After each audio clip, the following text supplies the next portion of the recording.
দৈনিক জনকণ্ঠ পত্রিকায় এখন আসলে কী চলছে। দৈনিক জনকণ্ঠ এক সময় খুব বড় একটা এবং খুব জনপ্রিয় একটা পত্রিকা ছিল, এবং এই পত্রিকার সঙ্গে আমার কিছু স্মৃতিও আছে। স্মৃতিটা বলছি এই কারণে যে এই পত্রিকাটা প্রকাশিত হয় 1993 সালে। প্রকাশেরও আগে আমি পত্রিকায় যুক্ত হই, এবং তখন যুক্ত হওয়ার পর প্রকাশ হলো, তারপরে দীর্ঘ টানা 12 বছর আমি জনকণ্ঠে কাজ করেছি। ওই সময় জনকণ্ঠ দেশের প্রকাশনার দিক দিয়ে, জনপ্রিয়তার দিক দিয়ে, প্রচার সংখ্যার দিক দিয়ে শীর্ষস্থানীয় পত্রিকা ছিল। সংবাদপত্রের সার্কুলেশনের দিক দিয়ে কোনটা সর্বোচ্চ এটা নিয়ে নানা বিতর্ক আছে। সেই বিতর্কে যদি আমার নাও যায়, তারপরে আমি যতটুকু জানি এটা প্রথম 2-3টা পত্রিকার মধ্যে ছিল। এখন তারপর জনকণ্ঠের ভূমিকা কি হয়েছে না হয়েছে এটা নিয়ে নানা বিতর্ক আছে। জনকণ্ঠকে ব্যঙ্গ করে অনেকে জঘন্য কণ্ঠ বলেছে, এটা গত সরকারের আমলে আমি এরকম শুনেছি। সেই শুনে যে আমি খুব আমি যে আহত হয়েছি তা না, যার যা কর্ম তার সে প্রাপ্যটা হবেই। আমার সঙ্গে জনকণ্ঠের বিদায় পর্বটাও যে খুব মধুর ছিল তা নয়। আমি কিন্তু জনকণ্ঠ ছাড়িনি, জনকণ্ঠ আমাকে ছাড়িয়ে দিয়েছিল, আমাকে টার্মিনেট করা হয়েছিল। হয়তো জনকণ্ঠের পলিসির সঙ্গে আমার কর্মকাণ্ড মেলেনি, অথবা অন্য কিছু হতে পারে। তারা আমাকে টার্মিনেট করেছিল। কেন টার্মিনেট করেছিল সে কারণটা পর্যন্ত তারা আমাকে জানায়নি। এগুলো খুবই একজন কর্মী হিসাবে, একজন পেশাদার সাংবাদিক হিসাবে আমার জন্য খুবই বেদনাদায়ক ছিল। অনেকে এটা নিয়ে বলে যে আপনি জনকণ্ঠের প্রোডাকশন বলে, আমার কিছু বলার নেই। কারণটা হলো এই জনকণ্ঠে 12 বছর ছিলাম, আমি অনেক কিছু শিখেছি। কিন্তু একটা কথা মাথায় রাখতে হবে, আমি জনকণ্ঠ ছেড়েছি 2004 সালে। জনকণ্ঠ ছেড়ে আমি কোথায় গেলাম? আমি গিয়েছি দৈনিক আমার দেশে। দৈনিক আমার দেশটা এখনো বের হয়নি। দৈনিক আমার দেশকে বের করার ক্ষেত্রে যে কজন লোক ভূমিকা রেখেছিল পত্রিকাটা বের হওয়ার আগে থেকেই, তাদের মধ্যেও আমি একজন ছিলাম। আমার দেশে কাজ করেছি, আমার দেশ ছেড়ে গেছি যায় দিনে, যায় দিন ছেড়ে এসেছি বাংলা ভিশন টেলিভিশনে। কাজে আমাকে যদি একজন আমাকে লিখেছিল আপনি তো জনকণ্ঠের মাল, তা আমি যদি জনকণ্ঠের মাল হই তাহলে তো আমি আমার দেশের মাল, তাহলে তো আমি যায় দিনেরও মাল, তাহলে তো আমি বাংলা ভিশনেরও মাল। কাজেই পেশাদার সাংবাদিককে তার প্রতিষ্ঠান দিয়ে আসলে ট্যাগ লাগানো ঠিক না। তবে আমাদের এখানে ট্যাগ লাগানোটা একটা এখন একটা খুব পপুলার একটা বিষয় হয়ে দাঁড়িয়েছে। কাউকে ট্যাগ লাগাতে পারলে সবাই খুব আনন্দ পায়। তো আমাকেও নানাভাবে ট্যাগ লাগায়, কিছু যায় আসে না এতে। আমার এত বছর যখন আসে যায় নাই, এখন আসে যায় না। এখন যে জিনিসটা আমি বলতে চাচ্ছি, জনকণ্ঠ আসলে হয়েছিলটা কি, এটা আমরা একটু বোঝার চেষ্টা করি। আমরা 2-3টা ভাষ্য কিন্তু পাচ্ছি। জনকণ্ঠের মালিকের যে ভাষ্য সেটা হলো যে ওনার ওখানে উনি কিছু লোককে নিয়োগ করেছিলেন, আমি যেটা বুঝি আর কি, আমার ওনার কথা থেকে নানাভাবে উনি তো ওনার কথাই বলবেন। আমি যতটুকু বুঝেছি যে 5ই আগস্ট, গত বছরের 5ই আগস্টের পর জনকণ্ঠ এর আগ পর্যন্ত, 5ই আগস্টের আগ পর্যন্ত পরিপূর্ণভাবে হাসিনা সরকারকে সাপোর্ট দিয়ে গেছে। বিনিময়ে তারা লোন টোন পেয়েছে, অনেক কিছু করেছে। বিপুল কোটি টাকা লোন পেলেও তারা কিন্তু কর্মচারীদের, যারা নাকি কর্মচারী ছিল, শ্রমিক, প্রেসও আছে ওদের, প্রেসের শ্রমিক ছিল, সাংবাদিক ছিল, এদের বেতন কিন্তু তারা নিয়মিত বকেয়া রাখত। 1 বছর পর্যন্ত বকেয়া, 14 মাস পর্যন্ত একবার বকেয়া হয়ে গিয়েছিল আমি জানি।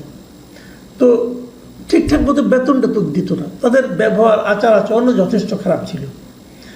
অনেক সময় সাংবাদিককে তারা মানুষ পর্যন্ত মনে করতো না। আতিকুল্লাহ খান মাসুদ মারা গিয়েছেন কোভিডের সময়, তারপর তার স্ত্রী এটা সম্পাদক হয়েছেন। উনি কিভাবে সম্পাদক হলেন এটাও আমি বুঝলাম না। উনি তো জীবনে কোনোদিন সাংবাদিকতা করেননি। এখন স্বামী স্ত্রী হিসেবে উনি সম্পাদক হয়ে গেছেন, মালিক হতে পারতেন, সম্পাদক কী করে হলেন? এগুলো নিয়ে কিন্তু নানা ধরনের প্রশ্ন আছে, এবং এগুলো থাকবে। আমার সঙ্গে যারা কলিগ ছিলেন, আমার সমসাময়িক, তাদের অনেকে এখানে লক্ষ টাকা পান বকেয়া, 1 টাকাও দেওয়া হয়নি। এগুলি জনকণ্ঠের বিরুদ্ধে বড় অভিযোগ। এবং সত্যি কথা বলতে গিয়ে আমি নিজেও টাকা পাই এখন। আমি জনকণ্ঠ থেকে চলে আসার পর আমি যে টাকাগুলি পেতাম, পাওয়ার কথা, আমার বকেয়া যেগুলি ছিল লেনদেনের, তার কিছু টাকা দেওয়া হয়েছিল, কিছু টাকা বকেয়া ছিল। এখনও অনেক টাকা আমি পাই ওদের কাছে, আমার জন্য অনেক টাকা, তাদের জন্য অল্প টাকা, কিন্তু তারা দিচ্ছে না, দেয়নি। পরে আমি রাগ করে যাই। তো জনকণ্ঠ তার কর্মীদের সঙ্গে এ ধরনের আচরণই সবসময় করে এসেছে। এটাকে আমি নিজে খুবই অপছন্দ করতাম। আমি এটা নিয়ে পরবর্তী সময় নানা রকম লেখাও লিখেছি।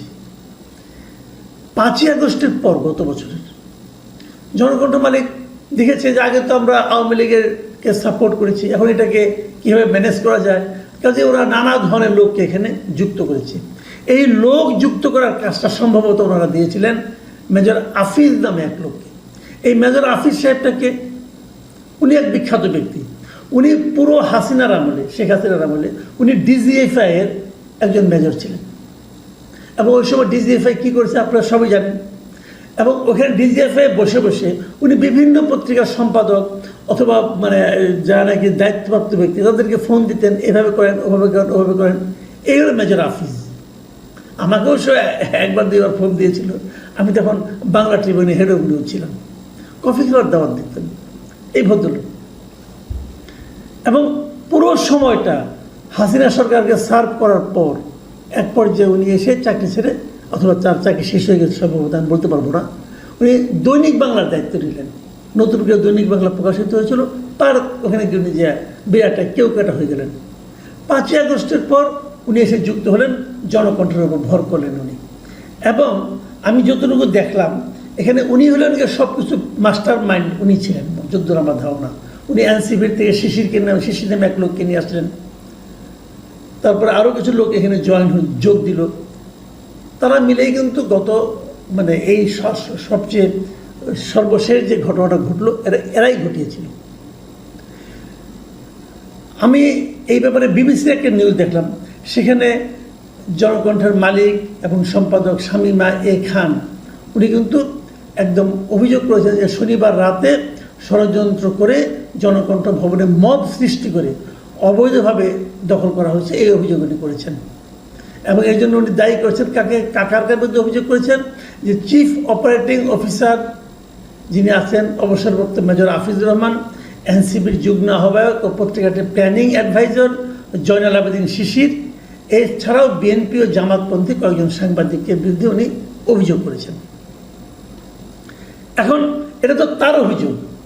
এই পক্ষে যারা আছেন, যেমন জয়নাল আবেদিন শিশির যিনি এনসিপির এক যুগ্ম আহ্বায়ক, কিন্তু তিনি বলতেছেন, তার বক্তব্য শুনেন, উনি বিবিসিকে কি বলেছেন, উনি বলেছেন দখলের অভিযোগ আওয়ামী লীগ ও ভারতীয় গোয়েন্দা সংস্থার ভাষ্য।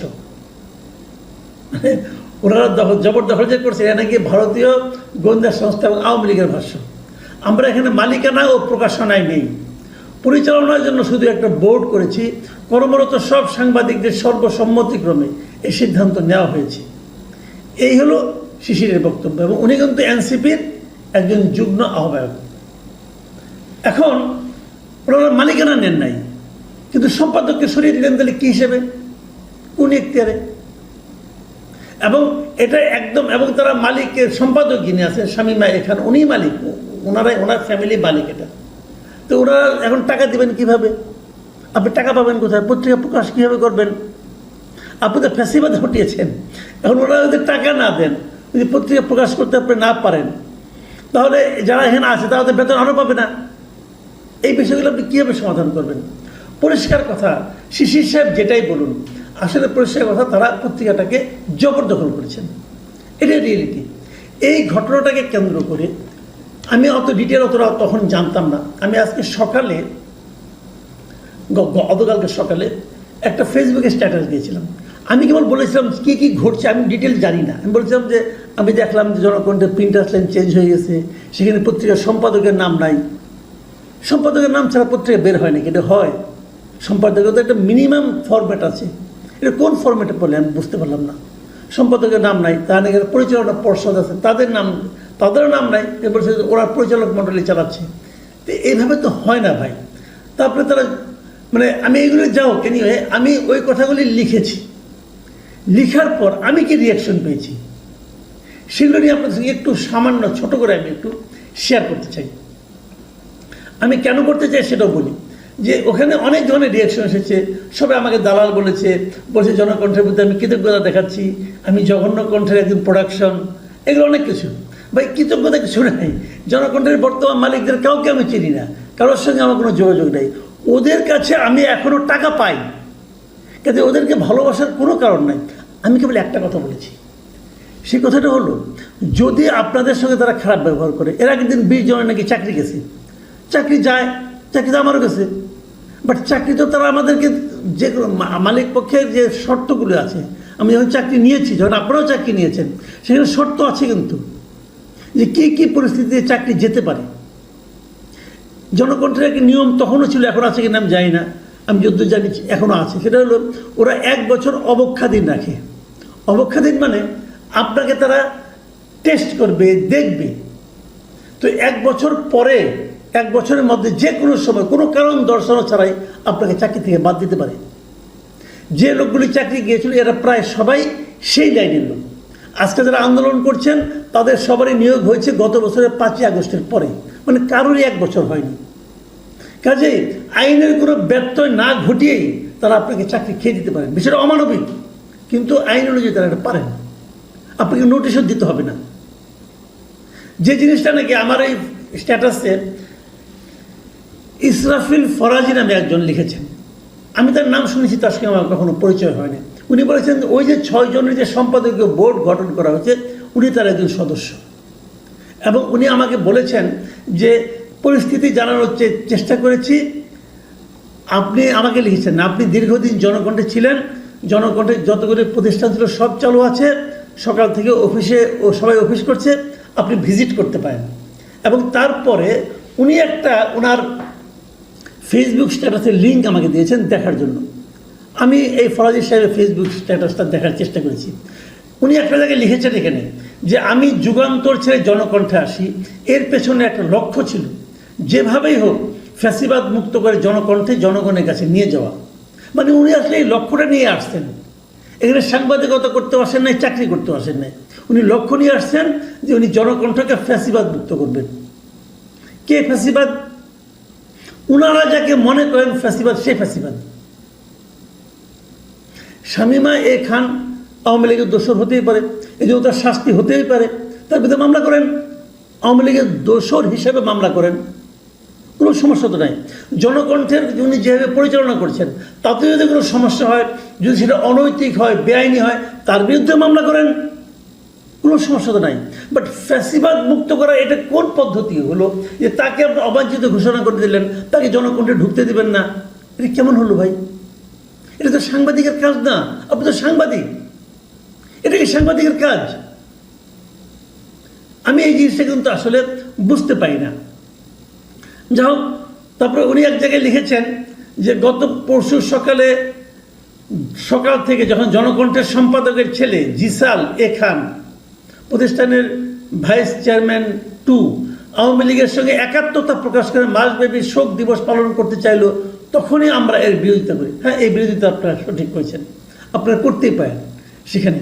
কিন্তু ওখানে যে মানে আপনার কিছু জিনিস কালো করাটা সাদা করা, এই যে বিতর্কটা, এই বিতর্কটা কিন্তু আমি শামীমা এ খান মানে যে সম্পাদক, তার কাছ থেকে অন্য ভাষণ শুনেছি। যে কথাটা আপনারা বলেছেন উনি ওনার উল্টাটা বলেছেন। কোনটা সঠিক কোনটা বেঠিক এটা আমি জানি না। আমার এই স্ট্যাটাসের মধ্যে আমি আরও কিছু জিনিস পড়ে শোনাই আপনাদেরকে।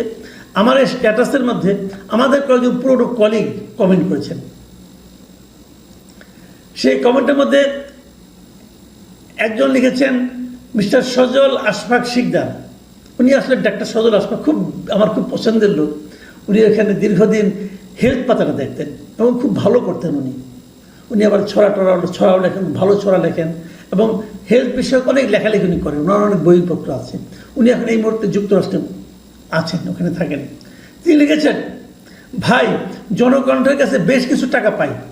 একটা ভিডিওতে দেখলাম জিসান আঙ্কেল এক কর্মচারীকে চর মেরে মেঝেতে শুয়ে ফেলেছে। কিছু কি করা যাবে ভাই? মানে উনি বলতে যাচ্ছেন উনি অনেক টাকা পান, আসলেও পান, আমি জানি। এবং উনি একটা ভিডিওতে দেখেছেন যে সম্পাদকের ছেলে যে একজন কর্মচারীকে চর মেরে, অন্যায়। এইভাবে চর মারতে পারেন না, টাকা না দেওয়া এটাও অন্যায়। এর বিরুদ্ধে আমি মনে করি অনেক আমাদের কলিগ যারা ছিলেন অনেকে অলরেডি লেবার কোর্টে মামলাও করেছেন। সেই মামলাগুলো একটা হেস্তনেস্ত হওয়া উচিত। আপনি কেন শ্রমিকের টাকা মারবেন ভাই? মারতে পারেন না। মহসিন কবির একজন লিখেছেন, সাংবাদিকদের চাকরিচ্যুত করলো সেটা আপনার লেখায় নাই, অথচ মালিকের স্বেচ্ছাচারিতার পক্ষে সাফাই গেলেন। আমি মৌসুমী জিনিসটা বলেছি যে আমার সেই স্ট্যাটাসটা আপনি পড়ে দেখবেন, আমি কারোর পক্ষে সাফাই গাইনি, আমি কারোর পক্ষে সাফাই গাইনি, আমি কেবল বিষয়টা কি জানতে চেয়েছি এবং জানতে যে যা পেয়েছি সেটা এখন আপনাদের সঙ্গে শেয়ার করছি। শান্তা মারিয়া, উনিও আমার কলিগ ছিলেন, উনি লিখেছেন জনকণ্ঠের কাছে আমি 10 লাখ টাকা পাই, আপনি যদি কিছু লেখেন তাহলে এটাও উল্লেখ করবেন প্লিজ। শুধু আমি নই, আরও অনেকেই জনকণ্ঠের কাছে টাকা পায়, টাকাগুলি জনকণ্ঠ কর্তৃপক্ষকে দেওয়া উচিত এবং এই জন্য সবাই মিলে জনকণ্ঠের কাছে বলা উচিত, বর্তমান যারা পরিচালনা বোর্ড আছে এই পরিচালনা বোর্ডকে এদের টাকাগুলি দিবেন, যদি দেন তাহলে খুব ভালো হয়, এরা টাকাগুলি পেয়ে গেল। কিন্তু প্রশ্ন হচ্ছে দেবেন কোত্থেকে? টাকা কি আছে? জনকণ্ঠের উপর আপনারা যে জনকণ্ঠটা দখল করলেন, দখলই করলেন আমি বলবো, আপনারা যে যাই বলেন না কেন, আপনারা কি জনকণ্ঠের দায় দেনা এবং দায়িত্ব সহ দখল করেছেন? জনকণ্ঠের যারা কর্মচারী, যারা জনকণ্ঠের কাছে লক্ষ লক্ষ টাকা পায়, সেই টাকাগুলিকে আপনারা দেওয়ার দায়িত্ব নিয়েছেন? যদি নিয়ে থাকেন মহান কাজ করেছেন, কিন্তু সেটাকে আপনারা দিতে পারবেন? ভাই, জনকণ্ঠ একটা মরা হাতি, জাস্ট একটা মরা হাতি। এই মরা হাতি বয়েও নেওয়া যায় না, নিজেও চলতে পারে না। এটা নিয়ে আপনি কি করবেন? ওই ভবন বিক্রি করলেও তার বকেয়া শোধ করতে পারবেন না আপনারা। ওই ভবন যদি অনেক বড় ভবন একটা আছে, যদি বিক্রিও করেন তাহলে বকেয়া শোধ করতে পারবেন না। আমি মনে করি সরকারের উচিত হবে জনকণ্ঠে একজন অ্যাডমিনিস্ট্রেটর বসানো। সেটা এই কারণে না, সেটা হলো জনকণ্ঠের কাছে যে অনেক লোক অনেক টাকা পায়, অনেক কর্মচারী, অনেক সাংবাদিক যারা জনকণ্ঠের কাছে লক্ষ লক্ষ টাকা পায়, সেই টাকাটা যারা তাদের এটা কষ্টের টাকা, কিন্তু রক্তকে ঘাম করার যে টাকা, সেই টাকাটা তাদের কাছ থেকে আদায় করে এদেরকে দেওয়ার জন্য ওখানে একজন অ্যাডমিনিস্ট্রেটর বসানো উচিত। এই বিপ্লবী পরিষদটা, এই বিপ্লবী পরিষদে যে সমস্ত লোকের নাম দেখতেছি, এদের অনেককে আমি ধান্দাবাজ বলে মনে করি। এদের বিপ্লবী পরিষদ মাইন্ড করতে পারেন, কিন্তু তাদের সম্পর্কে যতটুকু খবর নিয়েছি খুব ভালো কোনো খবর না। এখানে জামায়াতের লোক আছে, বিএনপির লোক আছে, এনসিপির লোক আছেন, ওনারা আছেন, আর সবার মাথার উপরে আছেন ওই মেজর আফিজ। মেজর আফিজ যাদের সঙ্গে আছেন, মেজর আফিজে যারা ইয়ার দোস্ত, তাদের নিয়ে আমার কোনো শ্রদ্ধাবোধ নাই ভাই। মেজর আফিজকে আমি চিনি, তার মতো চিহ্নিত ফ্যাসিবাদের দালাল যদি আপনাদের প্রিয়জন হতে পারে, তাহলে আপনাদের কি অবস্থা এটা আমার বোঝা হয়ে গেছে। আমার এই কথায় হয়তো অনেকে অসন্তুষ্ট হবেন, অনেকে বিরক্ত হবেন, দুঃখিত হবেন, হতে পারেন ভাই, বাট এটাই রিয়েলিটি। প্রিয় দর্শক, জনকণ্ঠ নিয়ে কিছুটা বলতে চেয়েছিলাম, কারণ আমি ফেসবুকে বলেছিলাম আজকে কিছু বলবো। আমার অল্প কিছু বলার ইচ্ছা ছিল, কিন্তু অনেক বলা হয়ে গেল, বেশ লম্বা হয়ে গেল। আপনারা ক্ষমা সুন্দর দৃষ্টিতে দেখবেন। শেষে কেবল এটুকুই বলতে চাই, জনকণ্ঠের উপর সরকারকে আমি বলবো, জনকণ্ঠ মালিকের সঙ্গে বসে এখানে একজন অ্যাডমিনিস্ট্রেটর বসান। জনকণ্ঠের কি কি প্রপার্টি কোথায় কোথায় আছে সেগুলো সংগ্রহ করে বিক্রি করে যারা যারা জনকণ্ঠের কাছে টাকা পায়, পয়সা পায়, যে সমস্ত সাংবাদিকরা, কর্মীরা, কর্মচারীরা, সকলের বকেয়া পরিশোধ করুন। আর এই যে যারা বোর্ড আছে, যারা এরা যদি মনে করেন দায়িত্ব নেই, তারা দিতে পারবেন, তাও দিন। সদর আশফাক আমেরিকা থেকে চলে আসবে টাকা নেওয়ার জন্য, এবং সে প্লেন ভাড়া দিয়ে এসে টাকা নিয়ে গেলেও তার কিন্তু লাভ হবে। এই অনেকে আসবে এরকম, আমিও যাবো টাকা পাওয়ার জন্য। আর তারপর জনকণ্ঠ একটা ঐতিহ্যবাহী পত্রিকা, এটার মালিক একসময় সম্পাদকের পরিষদ একসময় দালালি হয়তো করেছেন, কিন্তু তার মানে এই না একটা পত্রিকাকে বন্ধ করে দিতে হবে।